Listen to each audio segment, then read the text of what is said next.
All right, we are back at Cracks in Postmodernity. Today we have two very special guests, two Cracks and Pomo contributors. We have Joe Enabnit, who's a small gym owner. He is a father of how many now, Joe? How many children? Three. Three. That's very pro-natalist. And he calls himself the least productive Cracks and Pomo contributor, which is not true because he produces more than some of our contributors. And Jonah Howell, who has written book reviews, who's written essays for us. He is a former personal trainer, among many other things that he's done, a true Renaissance man. Guys, first of all, thanks for coming on. No Have a problem seat, at there, all. Stephen. Oh, sorry. And before we get into the topic, I'm just going to point out that these two guys have essays in the next edition of our zine, Zine Volume 4. So you definitely have to pick up a copy. You can order that on our Substack. But we have a very important issue to discuss today. I have caused a little bit of a stir because I've made several statements about how lifting, bulking culture, fitness culture, is bad, for lack of a better term. I've said that it's bourgeois, it's a bit pagan. I've used all kinds of derogatory terms, and you guys have insisted that I'm wrong.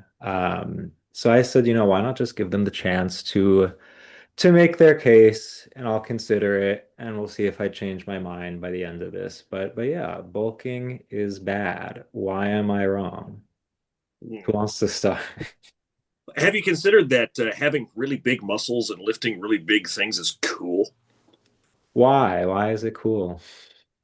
I think the burden of proof lies on the one to say it's not cool. So, for example, I was watching the Ralph Bakshi animated film Fire and Ice the other day. It's sort of based on the Frank Frazetta aesthetic of big muscled barbarians riding dinosaurs and hitting each other with clubs. And there's a scene where the Panther Warrior, this guy who wears this goofy panther mask and no clothes otherwise, he's flying on a pterodactyl, and the pterodactyl gets shot with an arrow, so he leaps off of the pterodactyl and lands onto a platform and kills a bunch of bad guys. And he's got these huge freaking biceps and pecs, and he goes, ah! And he just starts freaking laying waste to him, and that stirs something inside of my Germanic soul. This sort of heroic ethos that calls one to this sort of tragic, heroic death in the name of glory and some higher cause. And so, I suppose I would consider it cool in a self-evident sort of way, and it's hard for me to comprehend it not being cool. But that's at least where I stand. So it's cool. Okay, that's one argument. Jonah, I what's mean, your opening argument? sounds pretty damn cool to me. Honestly, I have a question first. What exactly do you mean by lifting is pagan? Because like the classical ancient Greeks and Romans, and I guess the Norse gods of, Joe's Germanic ancestry. Yeah, like I think, okay, so first there's the like aesthetic element, that the perfect form, the ideal form, can like, yeah, like it's part of this, I guess, like pagan divinization of earthly beauty, which is not bad in say, but yeah, like it's definitely a pagan ideal versus like a Judeo-Christian one where the ideal body is like a crucified one that is suffering and in agony. But then there's also, yeah, like the importance of physical strength, that like virtue has something to do with more with power than with like, I don't know, the capacity to sacrifice. I mean, you can use muscles to sacrifice for the good of another, but that's why. And then I like, okay, and then you look at like people like BAP and the new vitalist kind of people who, the Andrew Tates of the world. Like, I think, yeah, like that fits more of a pagan worldview than a Judeo-Christian monotheistic one. But I use these terms loosely and half ironically, of course. Fair, or maybe more categorically than any of the practitioners of them might see themselves. Sure. Um, no, but I think, on the one hand, yeah, just being more physically capable is pretty straightforwardly cool. Like it gives you way more possibilities of what, to do with your life. And the things that you can do and the, you know, for people or with people around you or with your area, whatever that might be. Um,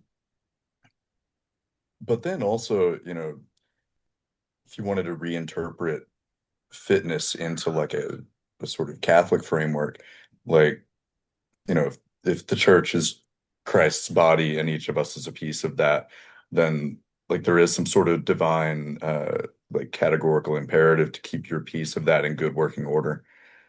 Um, now you wouldn't, build a temple out of like already kind of breaking down scrap wood. Like you'd maintain it really carefully. Okay, before I respond to that, first I want to know like what is your guys' actual fitness, like actual workout diet routine? And then why does this matter to you? Like why is it worth your time to exercise, to eat a certain diet, etc.? Like what's the point? Okay. So I am a mediocre, washed up power lifter. So that is how most of my training has been for the time I've been a part of this. My best squat is 515. My best bench is 325. My best deadlift is 585. Those lifts are all in my past, and I would love to surpass them one day. But those are very mediocre numbers for a person my size and my age who's been doing it this long. But I also dabble in strongman. I've done some strongman competitions at the amateur level. Um, I'm very passionate about a practice called stone lifting, in which you lift rocks, right? And you can do that with either traditional lifting stones that have been lifted by people for hundreds of years throughout the generations, or you can just go and find them, right? So those are all the things that I train for. I would say I chase particular stones and I chase particular numbers and goals, largely uh, out of either a desire to do a thing. So my ultimate goal for this year was going to be to go to Iceland to lift the Drittvik stones and the Husafell stone. But I was just about to ask if you'd done the yeah, Husafell stone around the sheep pen thing yet. yes. So because of an injury that I started dealing with around the new year, I've had to postpone that. But that's still kind of the ultimate goal, and that's a very that's a very objective goal in the sense that it doesn't change, it doesn't move. It's not about comparing to someone else. It's just, did you lift the rock or not? And so if you lift the rock, you've done it. If you haven't done it, then you haven't done it.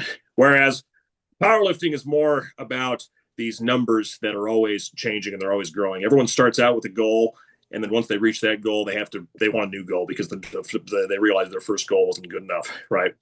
And then there's always somebody who can do more. There's always somebody who's bigger and stronger, but you just kind of keep doing it, right? Uh, as far as diet, I'm generally kind of a relativist with diet. Diet is fitness is very much a thing where the 80-20 rule applies, where 80% of the results come from 20% of the effort. So if you eat, you try to eat protein, you try to eat enough, you have a decent training program, you're going to get like 80% of the way to any fitness goal. But that last 20% is going to require a lot more work. Getting freaking shredded, that is hard. That requires serious dedication. Getting massively strong, we're talking 800 pounds, 900 pounds on the deadlift. That is a major commitment that takes a long time. But you can get pretty far with a pretty small time commitment, right? And so that's generally my approach. Now, if I had a more specific diet goal, if I wanted to get freaking shredded, for example, I would probably track my calories and do fasting and have a more strict plan. But right now, my goal is just to get better from this injury so that I can move my toes again. And so once that's done, I'll assess and make some new plans. Um, and honestly, just about everything that Joe just said also applies to me. Um, it started out powerlifting, because where I was, living at the time down in Southeast Texas, it's like a kind of a big spectator sport. Um, like the school wanted everybody to do it in the off season from whatever other sports they did. It would, fill a gym kind of like a basketball game would. Um, and colleges around there offer scholarships for it. So schools really, really like want everybody to do at least a little bit of powerlifting and see if they're decent at it. Powerlifting scholarship is so sick. Right? Man, Yeah. I forget. I think maybe Texas State still offers them, and there's maybe one or two schools in Louisiana. Like I think around, you know what? I'm not sure which ones. Maybe McNeese. Um, anyway, yes, did that for a good little while. Um, ended up competing a ton in college. Um, and then worked for a little bit as you know, tried to kind of start out a personal training business and ended up being almost exclusively like a strength trainer for Central North Carolina local cricket teams. cool. Um, which was a hell of a lot of fun for a while. Still have never seen a cricket game. You know, a few of the guys that I was training invited me to one time, and I said, when and where and what's the duration? They said, oh, it was a rained out game, so we're going to play the really, really short version, like the clipped one. It'll only be 9 hours. Um, I was like, yes. Um, anyway, and then on, as far as diet goes, completely agreed. I mean, I think a lot of folks that I have talked to who like haven't done really any like strength sports or haven't been around that world themselves kind of think that everything is bodybuilding adjacent. Um, but bodybuilding and physique competitions are kind of the only realm in which like really, really, really being maximally neurotic about diet, you know, is necessary. Um, whereas in powerlifting, strongman, that kind of thing, like yes, if you are at the absolute top of you know, your competitive bracket, you have to think more about that stuff. But otherwise, you know, like Joe said, very uh, low standard time commitment, and something that can be done, uh, unlike what you, Stephen, have claimed in your Why You Should Not Have Time to Bulk article, Mhm. something that can be done, just as a little piece of a daily routine. And doesn't really, preclude you from doing anything else that you might think is meaningful. Because I mean, so I think it's worth distinguishing between, okay, so like there's strength training, there's working out for the sake of, yeah, like building up strength, and there's the bodybuilding. I think my critique is more just like the conventional fitness culture of like, oh, I want to ha have a good beach body, which to me, like, yes, I think that is bourgeois because first of all, you're doing it just because I want to look good, which is not bad, as Joe has written articles about. But it's like if you're going to dedicate all this time, and I hear you're saying it's not, it's a small part of your day, but it is a chunk of your day. And like, especially for someone who has other people to take care of, like if they have children, if they have elderly family members, community members, like that does take time away from that. And then like for me, the food thing is because first of all, yeah, like with my hot-blooded Mediterranean temperament, I enjoy eating tasty food and I like eating it with other people and taking my time. And the idea that I would have to prep my meals according to, certain dietary restrictions, the calories, the protein, this and that. It's like for me that's a very isolating experience. Like when I think of a meal, I think of it as something communal. Like I sit down with other people. I don't necessarily get to choose what I want to eat. I eat what I'm served or I'm cooking for people other than me. Um, so anyway, like that's one of my this is why I say it's bourgeois because like it's this focus on the individual in terms of the eating, but then also the time commitment. But I do think yes, in terms of the motivation, something like strength training or yeah, even bodybuilding, like there's something more noble, more virtuous about that versus like, oh, I just want to have like a nice physique, so at the beach, whatever. So let's talk about the aesthetic thing for a second. Like again, Joe, I think Joe, the first article you wrote an article for our first scene where like you broke down like the different kind of but there are different approaches or different like logics behind Yeah. bodybuilding, and one of them was the aesthetic one, which you said like has a value in itself, even though it's perhaps not the most virtuous. But like, yeah, I mean, does the aesthetic matter? Is it a purely pagan concern thing to be concerned about your aesthetic? Like, what do we make of that? So, um, I think that like a lot of things, it's possible to take it to a great excess where the aesthetic becomes an idol, and you see that with looks maxing, and you see that with the aesthetics culture, which I guess that's kind of been replaced by looks maxing, which is which is actually way worse Freaky. than the so-called aesthetic scene was. But ultimately, as Catholics, we're called to appreciate the good, the true, and the beautiful. And it is not the case that beauty is a relative, subjective thing that you make up as you go. There are bodies that are objectively beautiful and bodies that are objectively not beautiful. Now, does that mean that a person can't be beautiful as a person because their body's not beautiful? No. I think there are many people with varying degrees of decay and degradation and disability in their body who have beautiful souls and act beautifully in the world. I think that a baker who has a big belly, who makes incredible pastries, is beautiful in his own way, right?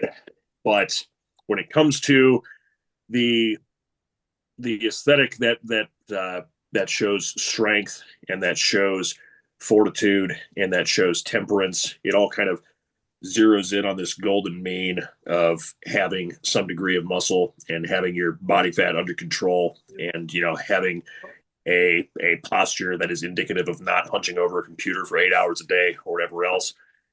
And is it immoral to not fit into this golden mean? No. But if you were to be maximally virtuous in taking care of your body, in being showing temperance when it comes to food, and in not spending a lot of time in front of a computer or whatever, it would all sort of produce a particular aesthetic. And that's Yeah. sort of what is that was sort of the ideal of the original bodybuilding culture, was this idea of uh, what would a maximally fulfilled human body look like, with no Yeah. things breaking it down, with nothing going wrong, with no vices tearing it down. What would it look like? What would it be able to do? And what was it able to do was important in earlier bodybuilding shows. They used to have contests where they would lift, they would do pull-ups, they would do push-ups, they would run races. Right. This is how bodybuilding was done back in the 30s, 40s, and 50s, before it became exclusively about getting bigger and puffier, and sort of reaching these more and more arcane and incredible forms, which are cool in a way, but it becomes less and less defensible until you get to the point of 300-pound uh, mass monsters on the brink of a cardiac arrest. Because I mean, what you're saying, when you talk about aesthetic, it sounds like you're saying the physical is an outward manifestation of the state of your soul. So, like, if you have discipline, if you have courage, you have a backbone that can be reflected in, having a certain, kind of physical muscular strength, which is different from, again, like the more pagan notion of the ideal form, like the perfect beach body. You could have a totally vapid soul, a decaying soul, and still have that. But it's interesting the way that you're thinking of aesthetics and physical beauty, which is not the same as like again what I'm talking about. But I mean, Jonah, what is the physical appearance? Like what value does it have to you? Like what does that mean to you? Yeah, I mean, I think it's the idea that, you know, purely corporeal physical beauty like automatically implies some sort of connection to paganism. Again, fascinated by this. But the more I think about it, the more it feels like a just very uh strictly American Protestant idea of the separation between, the Judeo-Christian way of thinking and the pagan way of thinking. Mhm. Like one can only think that beauty as a virtue in itself is pagan in a country where like, you know, churches are like just made out of the skeleton of a building that used to be like a drive-through bank or a Mhm. McDonald's. Um, Whereas like, you know, walking around, say like a couple of years ago, I went with my fiance Noelle to Prague. And we were walking around like St. Vitus's Cathedral. Um, and I remember thinking like, you know, because the place is absolutely incomprehensibly intricate. Like every rock that is put onto this church looks like it might have taken some, you know, medieval Czech guy, you know, half their life to, you know, figure out exactly how to shape and carve this rock. Um, and so it seems like, you know, for a large part of the history, at least um, of certainly the Catholic Church, but also the Orthodox Church, um, the beauty has been seen like in that way that y'all were talking about, that um, you know, physical beauty is a necessary correlate and sort of outward proof positive of some sort of spiritual beauty or you know, spiritual strength and rarefication that's been reached. Um, and I think that's, you know, in certain cases has still um remained the same now, even if it's, you know, we don't often talk about it that way. I mean, I think in that article that Joe wrote on the like the different archetypes of lifters, we're kind of talking about the clean break that you see between the um like the hyper like optimize everything focused like American Psycho type Bateman character, and then what you called oh Lordy, I think it was the like the aesthetic ascetic.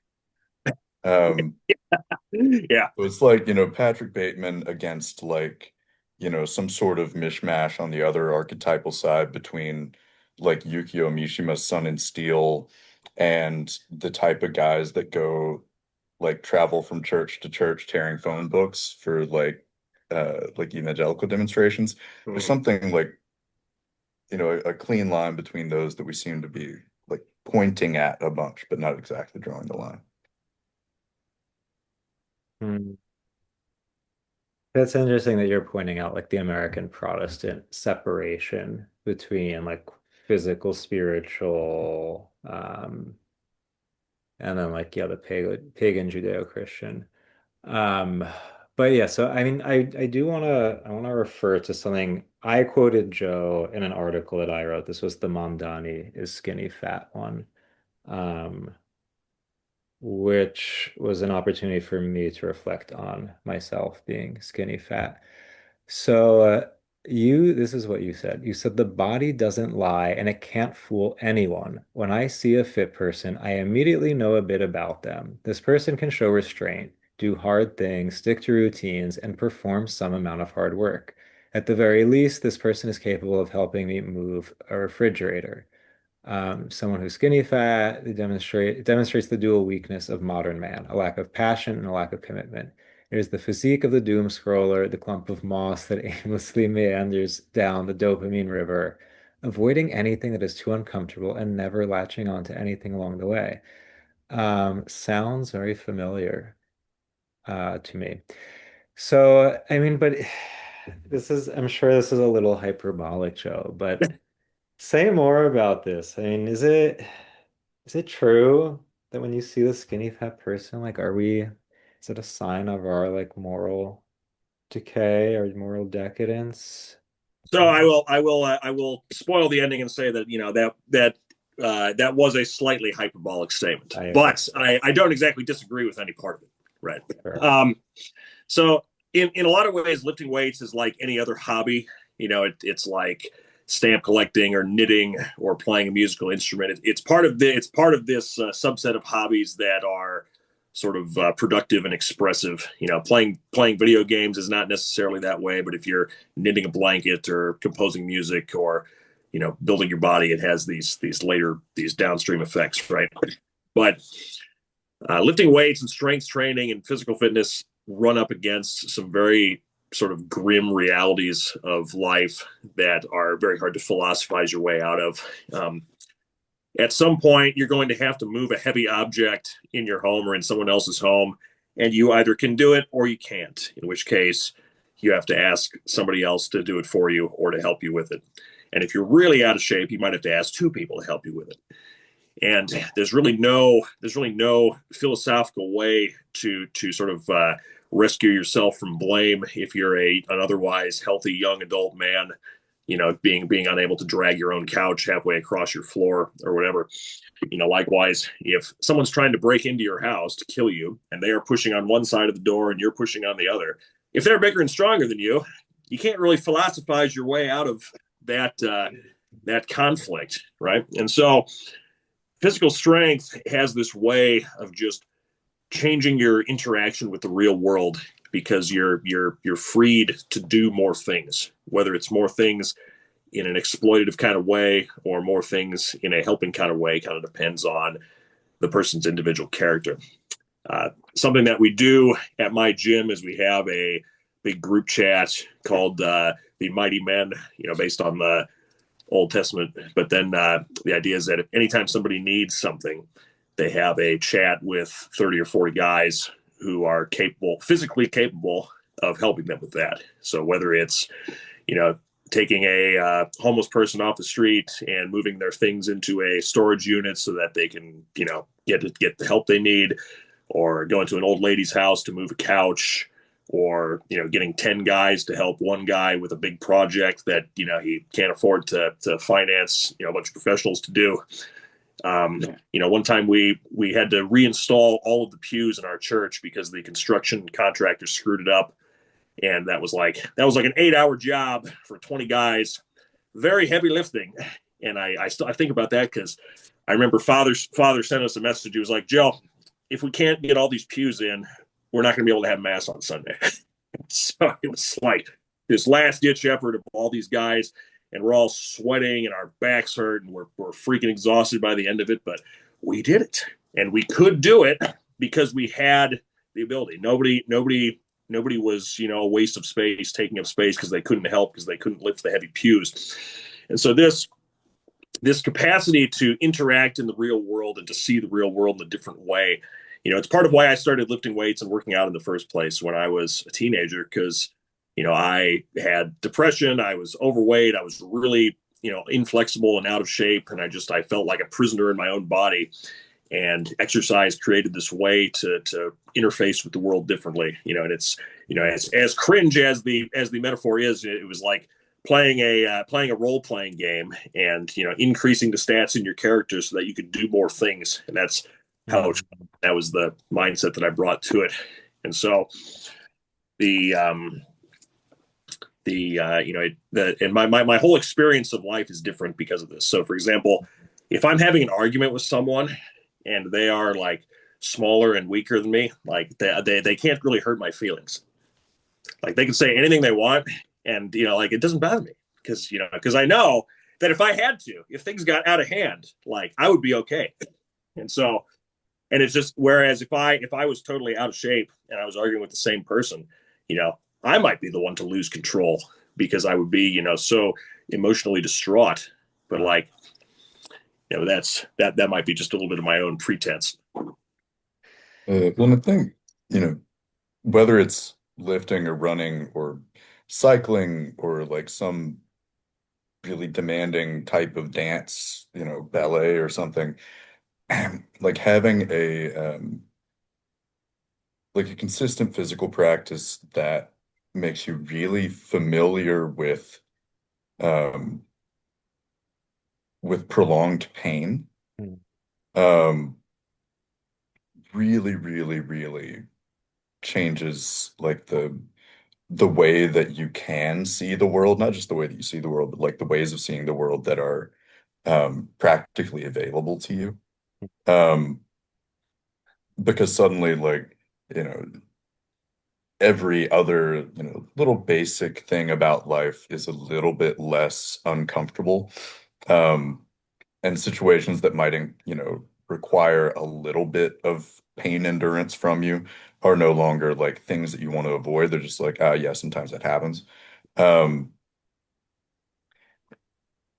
and so, in that sense, kind of like, Joe's talking about the, theoretical arguments with people and how, the relative fitness of each of them determines how they can be in that argument.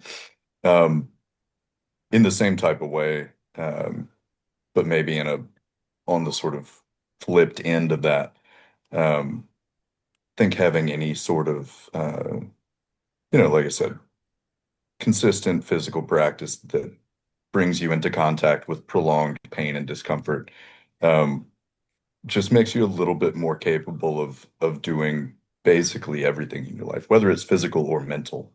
Hmm. Um, because you're already, familiar um, with bodily and psychological discomfort in this sort of intimate way. Yeah. Okay. I want to follow up on that just Hmm. for a Yeah. second because I want to get back to something Steven has said before, talking about like the time commitment and stuff involved with the gym. And something that I think is important to point out is much like other hobbies, uh, when so I don't go to the gym all the time because I have really good discipline. Like I go to the gym because I like going to the gym. It's one of my favorite things to do. I look forward to it every single day. My friends are there, and it's been that way for a very long time. So for me, the gym has long ceased to be, this sort of this self punishment penitential kind of thing. It's something that I greatly enjoy, and I think that's a secret to overcoming the inability to fit it into a busy schedule is finding something you like that you do with other people. Yeah. My from the beginning of serious lifting for me, I always had good training partners and good friends who were in it, and we're always competing and comparing with each other and giving each other advice and talking about stuff and in group chats. Even right now, I had to turn my do not disturb off because my lifting group chat is blown up as it always is because somebody went to the gym and is reporting their thing. So there is the voluntary hardship and prolong and pain aspect, but to another degree, it's a bonding experience that you can share with others, and that is ultimately quite enjoyable. That's, I mean, Well, that's and go go ahead. ahead. I was say, you know, just about any gym, it seems like will end up becoming kind of like that if you're, there long enough and go at kind of similar times of the day. Yes, but You know, corporate gyms are not conducive to that. Yes. And I I mean, don't know. this I've is had that something in a good that's number another of New thing. York blinks. Yeah, I mean, so Joe wrote about this in, relation to the gym that he owns, which is a small family-owned communal gym, which is completely different from going to Planet Fitness or, those types. And I mean, because yeah, like my experience going to those gyms is like a completely dismal, nihilistic experience because everyone has their headphones in and people are taking thirst traps in the mirror. And like, yeah, sometimes people might talk to you, but it's more, especially in New York, like that's not the norm. Like it is kind of weird. And if I went and there are people who are friendly and who are helping you out and blah, blah, blah, like of course it would be different. And this is where again it's like for people who go to the gym, to like the corporate gym with the headphones in and they're strapped and they're not talking to anyone. Like to me, yes, that's really bourgeois and nihilistic versus the communal gym. Like that's completely different. But yeah, I mean, I got rid of all those memberships to Planet Fitness and Retro and whatnot because it's like I don't want to go. I don't want to spend my free time being miserable and lonely. But yeah, I mean, if I lived near Joe, obviously I would go to your gym and I would become a power lifter and all that, and would have me on my workout plan and all that. But no. So the other thing I want to ask. Yeah, we need to go into like the kind of controversial territory of like, is lifting culture kind of sus? Is it like, I mean, especially with the pagan, like the pagan kind of undertones, like, isn't it a little gay? Um, Yeah, I mean, Joe, you wrote on that, you touched on that with like one thing when you mentioned Mishima and that first article, but yeah, like isn't it a little, Yeah, I mean, the excesses of gym culture and aesthetic culture all kind of get into this sort of pagan like idolatry of the body, and and oftentimes a guy goes in wanting to be attractive to women, and he comes out finding himself attracted to men, and men are attracted to him too, and it gets sucked into this idolatry of the body, and this sense that it is all about this achieving this ideal state, because then I'll be happy once I have once my body looks perfect, and once people like me for how my body looks, then I'll be happy. But it never really works out that way, and it always kind of leads to heartbreak in one way or another. And even in the strength training world, where it's divorced from aesthetics, you get this kind of excess where you go into the powerlifting gym and every single person is on drugs, and some of these guys are like in and out of prison and have all these problems, and and the gym is their outlet, which is it's mm, good that they have an outlet, but at the same time it's like they're using it to vicariously enjoy life and experience life because they're afraid of something else. And you can usually tell just by looking sometimes when a person has reached that stage where it's like, I think this was one of the archetypes I wrote about. It's like this person who is like killing the pain with more pain. yeah. so Yeah. so yes, I'm inclined to say that the excess of lifting culture is both fake and gay, but at the same time it is not the necessary outcome, provided that people have the right mindset and the right Mm, orientation in life, where in which God is at the center. fair. Okay. Hmm. Yeah, and agreed for the most part. I mean, there definitely is. Remember this gym that I was working at as a trainer in North Carolina. Um, the the dude that ran it, who was this just profoundly chill, like former Deadhead who had like followed the Grateful Dead around for years and years and years, and then somehow ended up being a very good power lifter. I think I saw him at one point deadlift like 700 pounds at age 50 or something. It was Oh, absolutely wild. Um, but he told me that, every gym has at least one guy at any given time who like kind of used lifting as a way to get out of like a serious drug problem or something, but then the serious drug problem became lifting. Um, and sure enough, just a few weeks later, there was a guy at that gym who had done precisely that and ended up having to be like, dragged out of there by a couple of cops after he okay. had, started tossing weights at people. So yes, the excesses of it can get pretty rough. But you know, aside from the fact that, once you get into competitive lifting in whatever way, whether it's bodybuilding or powerlifting or strongman, like any other type of really niche athletic activity, it's going to attract a bunch of extremophiles. Mm, Um, One of my favorite stories about powerlifting is from the World Deadlift Championships in 2011 or 12, and you had this Russian guy, Konstantin Konstantinovs, and he was there competing against Benedict Magnusson from Iceland. Two of the greatest deadlifters ever, by the way. Rest in peace, Konstantinovs. But anyway, um, Konstantinov is watching Benny, and Benny Magnusson had this reputation of just being a psycho, right? And so he talks about how he watched Benny snorting cocaine, getting ready for his attempt, oh, and murmuring something in Icelandic. And Constantine asks him in broken English, "What does that did you say before you do your attempt?" And he says, "I was praying to the god of strength, Odin and Thor." It's like, and he goes oh out, God. and Benny is a 400 pound. He looks like a bowling ball with arms, just a humongous monster of a human. But yes, all kinds of Hmm. intense, drug use, both steroids, but also recreational drugs and stimulants. It's very common to know lifters who are just like they are just pounding caffeine and Zins and whatever kind of stimulants they can get their hands on, even cocaine, Mhm. just to get more amped up, just chasing that intense high and that adrenaline, and it's not just crazy people in gyms; it's also at high levels, like Konstantinovs and Benny. But so yes, very Yeah. much, very much the case. So strength Mm. training Definitely. is not free from moral issues either. Aesthetics Mm. do not have a monopoly on moral problems. Yeah. Uh, But there's also the like that thing that happens,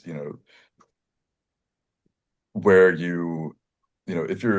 if every day you have some sort of, experience where you're, with a bunch of people who are pushing their bodies to some sort of limit, and then afterward you're all like naked in a locker room together, you do get like way, way more comfortable with, you know, being Right. around other people's naked bodies of the same sex in a way that is completely unsexualized, in a Oh, way that there aren't a whole mm. lot of other ways to, encounter in yeah. So current you society.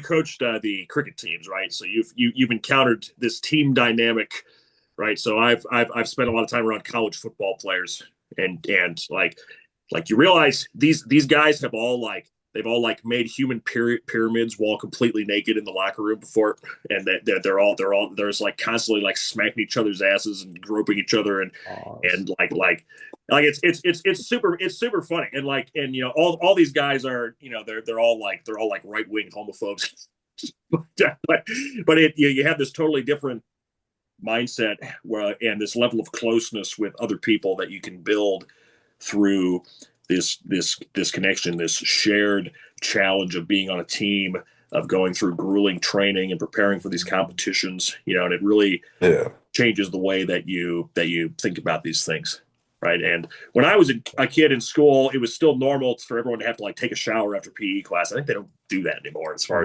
as I know. But Yeah. so, well, but after the first couple times you do it, you're like, oh no, but then it's not a big deal, and nobody. Wasn't that you, Joe? You sent that article by Mark Barnes about like men being naked together. Yeah. Yeah, I remember that one. Yes. It was a good argument. I'm still not, I don't know. We never took our clothes off in gym class, like in the locker room. It was like, but I mean, in theory, it's healthier, sure. That's interesting because I don't. You're not. You're only like a year younger than me, right? Am I 92? Yeah, I'm 91, and so yeah, so that was just kind of expected. Of course, the girls' locker room, they all have like nice stalls with Yeah. curtains to take their showers, and the boys' locker room is a pillar with water that shoots out in a Yeah. circle. Like, Yeah, hey, we had one of those too. Yeah, but maybe it's a regional thing. Could Mm. be. Yeah, coastal elites. We're the Yeah, bourgeois exactly. ones after Mm, all. Oh, but let me ask this then. Is Are progress pics anathema? Are they categorically fake and gay? Or are they like sometimes cool? I think they're usually cool. I think it's pretty obvious when someone is taking them too far, Okay. and they're very much feeling themselves a little bit too much. You know, when somebody uh, pulls their underwear up so that it outlines their junk just right for the photo. That's when you know they've a little bit. But yes, I think most men spend their entire lives sort of being told that your only value is what you can do for other people, and you're not beautiful, you're not special, nobody loves you just for existing. And so when they post a progress picture and people tell them they look good, it feels really good, and it can be kind of a gateway into taking things too far and feeling a little bit too good about the way you look to the point where it gets excessive. But ideally, you would have a bunch of male friends who are like, why are you being such a homo, posting your shirtless pictures every day? And then they'd be like, oh, sorry, and then they'd stop.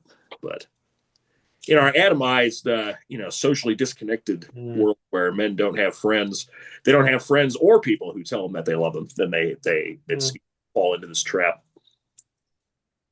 Yeah, and I think a lot of kind of one of the bushes that we're beating around both here and for the last 40 minutes or so is I don't know, maybe what stricter theologians might call sins of incontinence, Mm. um, where like the action itself isn't really harmful, as such, but is when taken to extremes or when it becomes sort of a compulsion. Um, and so, no, I think it's like a fantastic thing for somebody to, do something that has required a lot of, effort and discipline from them, or that they just really, really enjoy and that, they feel proud of. And then to, Mm. I don't know, take a picture of themselves or whatever, share that sort of pride in what they've done with other people.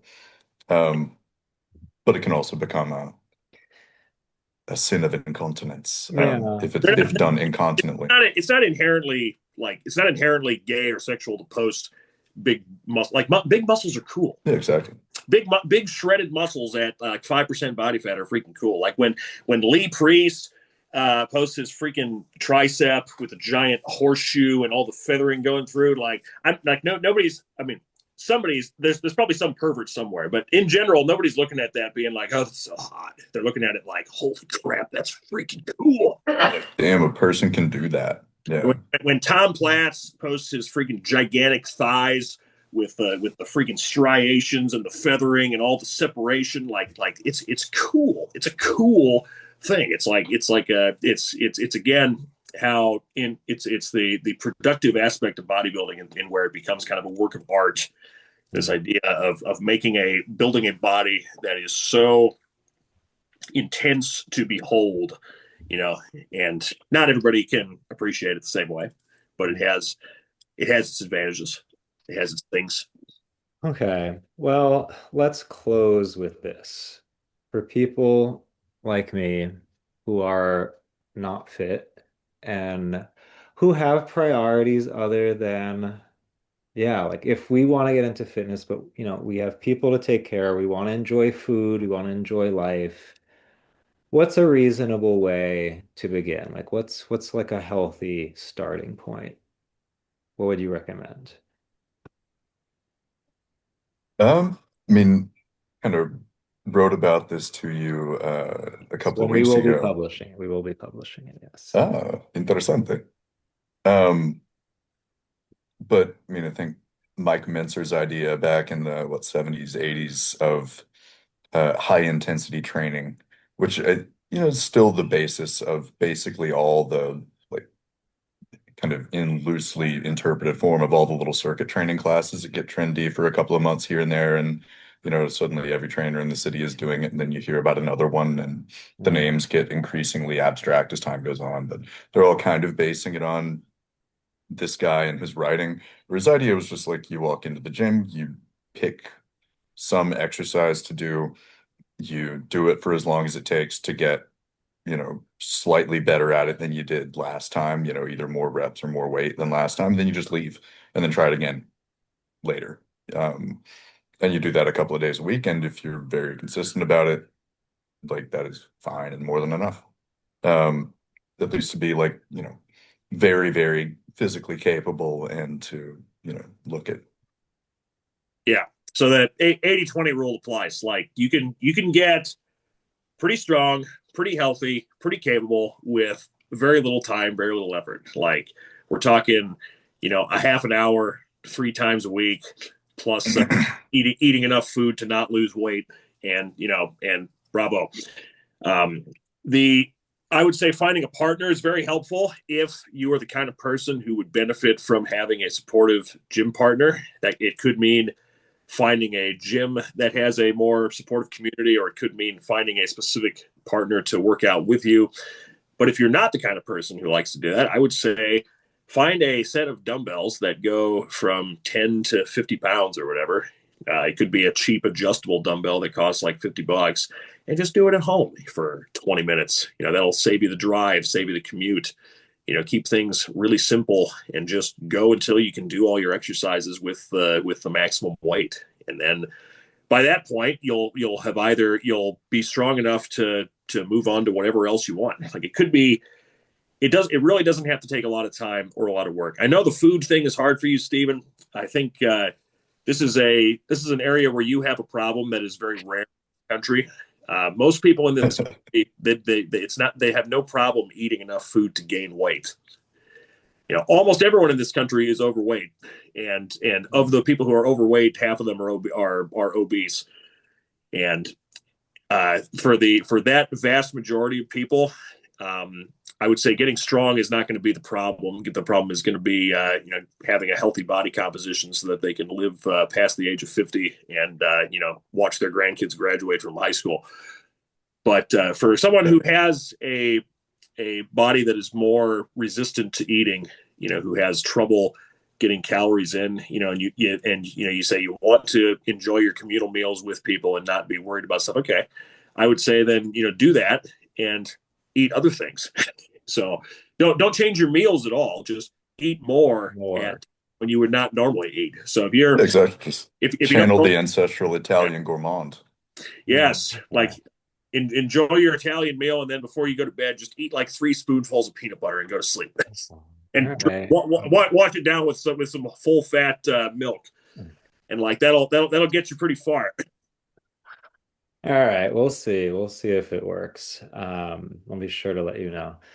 But yeah, so guys, everyone should check out your work. I'll link to all of it. People should get a copy of the zine so you can read your latest articles. But guys, thank you for humoring me and thanks for, yeah, I mean, I think you may have convinced me a little bit to consider being Yeah, slightly more fit, slightly. We'll see. Hey, if you want to go and live together, we don't live that far apart. See, So I let could me use know. the Joe excuse since he's out in the middle of nowhere, but Jonah's only a subway right away, so maybe I have to take you up on that. hey, I live in the second largest city in the state of Iowa. That's saying something. Wherever Iowa is, I don't know, but anyway, thank you guys for coming on. Hey, thank you.